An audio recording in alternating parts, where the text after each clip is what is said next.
하나님 말씀 보겠습니다. 오늘 본문 말씀은 요한복음 2장 1절부터 11절까지 말씀입니다. 같이 읽겠습니다. 사흘째 되는 날 갈릴리 가나에 홀레가 있어 예수의 어머니도 거기 계시고 예수와 그 제자들도 홀레의 시험을 받았더니 포도주가 떨어진지라 예수의 어머니가 예수에게 이르되 저들에게 포도주가 없다 하니 예수께서 이르시되 여자여 나와 무슨 상관이 있나이까 내 때가 아직 이르지 아니하였나이다. 그의 어머니가 아이들에게 이르되 너희에게 무슨 말씀을 하시든지 그대로 하라 하니라. 거기에 유대인의 정결례식을 따라 두세 공들은 돌 항아리 6이 놓여있는지라. 예수께서 그들에게 이르시되 항아리에 물을 채우라 하시죠. 아기까지 채우니 이제는 어서 유대장에게 갖다 주라 하시니 갖다 주었더니 유대장은 물로 된 포도주를 맛보고도 어디서 났는지 알지 못하네. 물도 다인들은 알더라. 유대장이 신랑을 불러 말하되 사람마다 먼저 좋은 포도주를 내고 신랑 위에 낮은 것을 내거늘 그대는 지금까지 좋은 포도주를 놓으라 하니라. 예수께서 이 첫 표적을 갈릴리 가나에서 하여 그의 영광을 나타내시에 제자들이 그를 믿으니라. 아멘. 오늘 말씀의 제목은요, 삶의 맛을 찾자입니다. 지금은 그 한국 우리 교회의 예배의 분위기가 많이 부드러워졌죠. 과거에 제가 중등부 다닐 때 그 우리 중등부 담당 그 부장교사님이 우리 중등부 예배도 이제 드럼을 치자 그런 말이 나왔어요. 그래가지고 이제 그 다음에 보고를 했는데 그 다음 주가 돼가지고 이제 예배를 드리러 갔더만은 장로님들이 총출동을 해가지고 그 부장 집사님을 이제 뭐라 하는 거예요. 교회에서 감히 교회 성스러운 교회에서 드럼을 치자고 한다고. 그래가지고 호되게 그 부장 집사님이 혼이 나는 것을 제가 봤습니다. 그 어린 나이에 그걸 보면서 교회에서는 드럼을 치면 큰일이 나는구나 그렇게 생각을 했던 적이 있었습니다. 그런데 제가 고등부 올라가고 그 다음에 고등부 올라갔는데 옆에 교회에서 드럼을 친다는 소문이 이제 들리는 거예요. 네. 그 소문이 들리고 그 다음 해쯤인가 아마 우리 교회도 그 드럼이 들어오고 예배 때마다 드럼을 치기 시작했습니다. 우리나라가 그 유교 사상의 영향 때문인지는 모르겠지만 예배가 참 보수적이었습니다. 그때를 생각하면 지금은 예배가 많이 부드러워진 것 같습니다. 성경을 보면요, 하나님을 찬양할 때 많은 악기를 사용을 해서 하나님을 찬양하는 모습을 볼 수가 있습니다. 특히 시편에 보면 하나님께 예배하는 그 광경을 즐거운 잔치로 이렇게 표현을 했습니다. 노래도 하고 춤도 추고 금은고와 소고를 치며 또 나팔과 퉁소를 불면서 하나님을 찬양했습니다. 우리 시편 149편 1절부터 3절 말씀인데요. 같이 보겠습니다. 할렐루야, 새 노래로 여호와께 노래하며 성도의 모임 가운데서 찬양할지어다. 이스라엘은 자기를 지으시기로 말미암아 즐거워하며 시온의 주민은 그들의 왕으로 말미암아 즐거워할지어다. 춤추며 그의 이름을 찬양하며 소고와 수금으로 그를 찬양할지어다. 아멘. 예. 시편 81편 1절과 3절 말씀도 같이 보겠습니다. 우리의 능력이 되시는 하나님을 향하여 기쁘게 노래하며 야곱의 하나님을 향하여 즐거이 소리칠지어다. 실을 덮으며 소구를 치고 아름다운 수금의 이파를 아우를지어다. 초하루와 보름과 우리의 명절에 나팔을 불지어다. 예. 한 구만 더 보겠습니다. 시편 50편 1절부터 5절 말씀입니다. 할렐루야, 그의 신수에서 하나님을 찬양하며 그의 권능의 궁정에서 그를 찬양할지어다. 그의 능하신 행동을 찬양하며 그의 지극히 위대하심을 따라 찬양할지어다. 나팔소리로 찬양하며 이파와 수금으로 찬양할지어다. 소고치며 춤추어 찬양하며 변악과 퉁소로 찬양할지어다. 큰 소리 나는 재금으로 찬양하며 높은 소리 나는 재금으로 찬양할지어다. 아멘. 이스라엘 민족의 예배는 명절의 축제와 함께 이렇게 진행이 되었습니다. 그러므로 기독교는 낙관적인 종교요, 그리고 희망에 사는 종교입니다. 그리고 믿음, 소망, 사랑의 종교입니다. 즐거움이 있고요, 그리고 소망이 있고 승리의 약속이 있고 또 그 안에는요 춤이 있고 노래가 있고 율동이 있는 종교입니다. 그 증거 중에 하나가 오늘 본문에서 예수님이 사역의 이제 출발지로 갈릴리 가나의 혼인잔치에 참석을 한 것입니다. 예수님은 새로운 언약의 시대나 하나님 나라에 대한 비유로 이 혼인잔치라는 말을 여러 번 사용하셨는데요. 이 비유는 예수 그리스도와 그의 교회 사이의 관계나 마지막 시대 혼인잔치로 이어지는 하나님 나라의 상징적인 의미를 포함을 하고 있습니다. 결국 예수님과 이 세상 사람과의 관계를 신랑과 신부의 관계로 설명을 하는 것이죠. 사도 바울도 그리스도와 교회를 신랑과 신부로 표현을 하기도 했습니다. 그러므로 기독교는 춤추며 사는 종교입니다. 사랑의 공동체고요. 그리스도의 뜻을 온 누리에 채우고 희망과 낙관으로 사는 종교입니다. 그것은 즐거운 잔치와 춤으로 엮어지는 삶이고 또 예배와 찬양으로 일관되는 생활입니다. 그리스도인의 삶의 장이 바로 가나의 혼인잔치 자리인 것입니다. 그런데요, 우리의 실상을 보면 그렇지 못할 때가 참 많죠. 오늘 본문의 배경이 되는 가나의 혼인잔치를 한번 보겠습니다. 여기에는 예수님과 그의 어머니 그리고 어머니 마리아가 초청이 되어 왔습니다. 인간의 삶이란 먹고 마시고 시집가고 장가가는 것이다라고 노아 홍수 때에 그 시대 사람들이 말을 했는데요. 마태복음 24장 38절 보겠습니다. 같이 읽겠습니다. 홍수 전에 노아가 방주에 들어가던 날까지 사람들이 먹고 마시고 장가들고 시집가고 있으면서 사람들의 삶의 장이 실상을 보면은 먹고 마시고 시집가고 장가가는 일들이라는 것입니다. 그런데요, 그런 삶도 항상 즐거운 잔치집 같지만은 않습니다. 우리가 욥기에 보면 이런 말씀이 있죠. 욥기 5장 7절에 보니까요, 사람은 고생을 위하여 났으니 불꽃이 위로 날아가는 것 같으니라 라고 했습니다. 인간의 생로병사는 고생의 연속이죠. 절망과 고독의 점철입니다. 사람들이 모이면요, 그 속에는 항상 갈등과 긴장이 있습니다.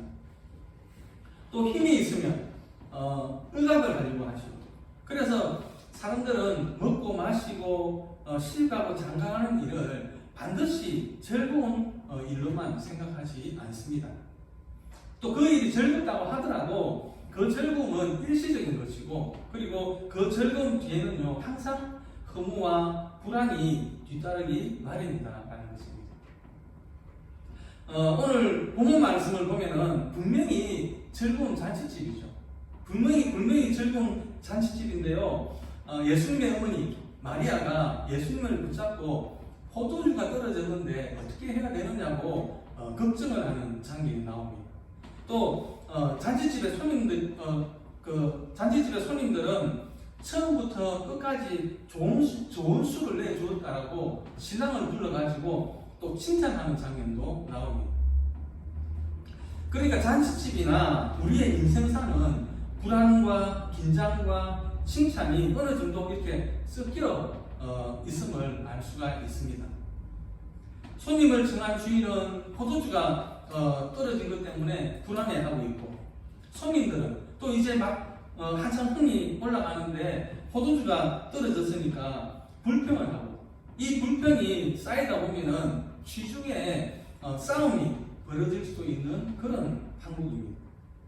모처럼 즐거워야 하는 잔치자리인데 잘못하면은 싸움판이 될 수도 있고 난장판이 될 수 있는 그런 위기에 놓이게 된 것입니다. 얼마나 이 자리가 긴장된 분위기가 되었으면 손님으로 그 초청을 받은 그 예수님의 어머니 마리아가 포도주가 떨어진 것을 예수님에게 알렸겠습니까? 여러분, 오늘 이 잔치 자리는 바로 인간의 삶의 실패입니다. 잘 살아보자고, 즐거워보자고, 돈을 모으고 또 지식을 쌓고 권력을 잡았는데 그 잔치는 즐거움으로 끝나지 못하고 더 슬프고 괴롭고 불안과 긴장과 초조한 삶으로 우리를 몰고 간다는 것입니다. 오늘 모든 크고 작은 싸움과 분쟁은 더 잘 살아보자고, 또 더 놀아보자고, 더 즐거워보자고 하는 그 인간의 욕망 때문에 생겨나는 것입니다. 포도주는 한정이 되어져 있는데, 그런데 인간의 욕망은 끝이 없으니까 거기서부터 갈등들이 있을 수밖에 없다는 것입니다. 중요한 것은 이런 찰나에 예수님이 여기에 초청이 되었다라는 것입니다. 이것은 예수님이 이 세상에 오셨다는 것을 말씀하는 것입니다. 그 당시에 잔치집이 이 가나의 혼인잔치집뿐이었겠습니까? 얼마나 많은 잔치집이 있었겠습니까? 그러나 이 가나의 혼인잔치집이 주목을 받는 이유는 바로 거기에 예수님이 초청되었다는 사실 때문입니다. 개인이나 가정이나 사회나 국가라고 할지라도 거기에 그리스도를 초대하는 사건이 없이는 무엇을 하든지 아무런 의미가 없는 것입니다. 예수 그리스도가 오셨기 때문에 기원전이 있죠. 기원후가 있습니다. 예수 그리스도가 없는 역사는 그저 시간의 반복일 뿐이죠. 역사의 창조적인 진행은 없다는 것입니다.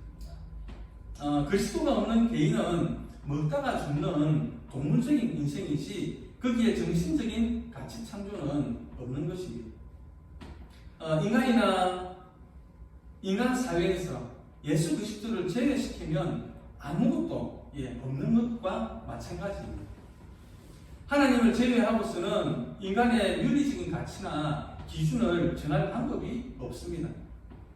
정말로 인간이 그 인생을 즐거운 그 잔치집처럼 살기를 원한다면 예수 그리스도를 모시는 그 일부터 시작을 해야 합니다.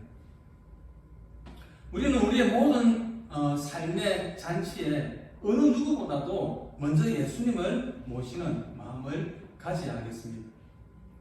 다음으로는 마리아는 예수님을 보고 이 파국으로 빠져가는 이 잔치자리를 구하려고 포도주를 구할 수 없겠느냐고 간청을 했습니다. 이 마리아의 간청은 이 자리에 참여한 모든 사람들 그리고 그 집주인의 간청을 대신하는 것입니다. 그리스도를 모신 자는 그에게 강구하는 기도의 자세를 가져야 합니다. 조금 전에도 욥기 말씀을 보았는데요. 인생은 고난을 위해서 났다라고 했습니다. 그만큼 인생살이가 어렵고 힘든 부분이 있다라는 것이죠. 그런 가운데서 우리의 인생을 잔치집처럼 즐겁게 살아가려고 하면 근심 걱정을 예수님 앞에 내려놓을 수 있어야 합니다. 여기에 대한 대책을 예수 그리스도께 물어볼 수 있어야 하는 것입니다. 우리는 예수님을 모시고 살면서 무슨 일이 생기면 잘못되면 누구를 원망하든지 불평합니다. 그러면서 자기의 재주대로, 자기의 지혜대로, 자기의 계책으로 그 문제들을 해결하려고 합니다. 아마도 예수님을 초대해놓고 그분이 그 문제를 해결할 수 있는 분이라는 것을 알지 못했던 그 잔치집 주인과 같은 모습이죠. 마리아는 이 다급한 자리에서 이 잔치집을 구원할 분은 예수님이라는 것을 알고 믿고 있는 것입니다. 마리아의 간증은 기도의 상징입니다. 예수 그리스도를 모신 사람은 그분에게 모든 문제들을 가져와서 의논하고 물어볼 수 있어야 합니다. 구하라 주실 것이요, 찾으라 만날 것이요, 문을 두드리라 열릴 것이라고 했습니다. 아들이 떡을 달라 하는데 돌을 주고 생선을 달라고 하는데 뱀을 줄 아버지가 어디 있느냐라고 했습니다.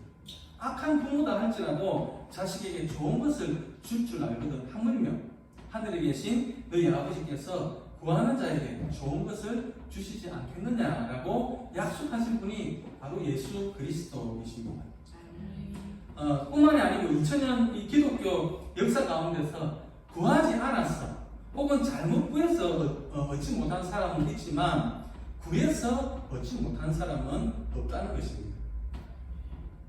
기독교인이 예수 그리스도에게 얻은 특권은 기도입니다.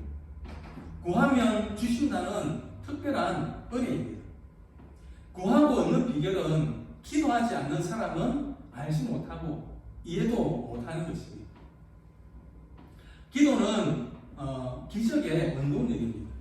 우리는 우리들의 삶의 현장에서 생기는 모든 문제들을 가지고 예수님에게 나아가서 기도하는 사람들이 되기를 바랍니다. 다음으로는 그리스도는 일꾼들에게 빈 항아리 6개의 물을 채우라고 했습니다. 예수님의 응답은 매우 평범한, 어쩌면 아무런 의미도 없을 것 같은 그런 일에서부터 시작을 합니다. 여러분, 그 여리고 성을 도는 일이 여러분이 볼 때는 의미가 있는 일이라고 생각합니까?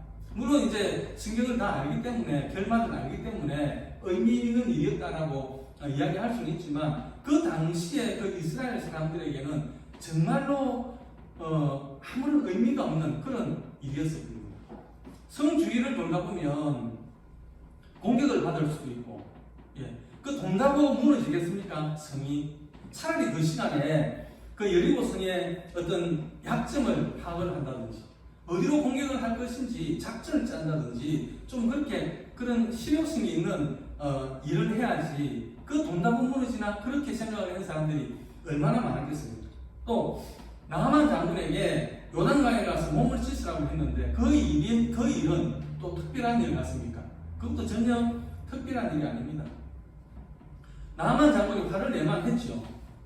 다메섹에 있는 아마나 강이나 아니면 바르바르 강은 그 요단강보다 훨씬 더 좋은데 강에 가서 몸을 씻을 것 같으면은 이 바쁜 시간에 이스라엘까지 그 먼 거리를 왜 왔느냐는 것이죠. 그런데 하나님은, 예수님은 기도의 응답으로 하늘의 그 기상천외한 일을 하시지 않고 우리들 주변에서 일어날 수 있는 평범하고 별로 신기하지도 않는 일을 지시하시고 그 일을 통해서 기적을 행하신다는 것입니다. 여러분, 항아리에 물을 채우는 일은 그건 우스운 일 아니겠습니까? 시간 낭비라고 생각할 수도 있는 일입니다. 그러나 무의미해 보이는 평범한 일에 순종했을 때 역사는 일어나는 것입니다. 기도가 기적의 원동력이라면 순종은 기적을 생산하는 기계입니다. 믿고 순종하면 기적이 생산되는 것입니다. 믿지 못해서 얻지 못하고 순종이 없어서 기적을 낳지 못하는 것입니다. 마지막으로 물을 부어서 떠서 보니까 그것이 좋은 포도주가 되어 있었습니다. 그리스도의 기적은 질적인 변화입니다. 예수님이 그 갈릴리 바닷가에서 베드로와 안드레를 부르실 때에 네가 복이 낫는 어부이지만 이제는 사람을 낫는 어부가 되게 하겠다라고 말씀하셨습니다. 어부는 어부인데, 그죠? 그 내용과 질이 달라진 것입니다. 똑같은 인생을 살고 똑같은 직업을 가지고 있는데 그리스도의 손이 닿으면, 그의 말씀을 따르다가 보면은, 또 그의 능력이 발동을 하고 나면은 그 삶의 내용과 의미와 질이 완전히 달라진다라는 것입니다.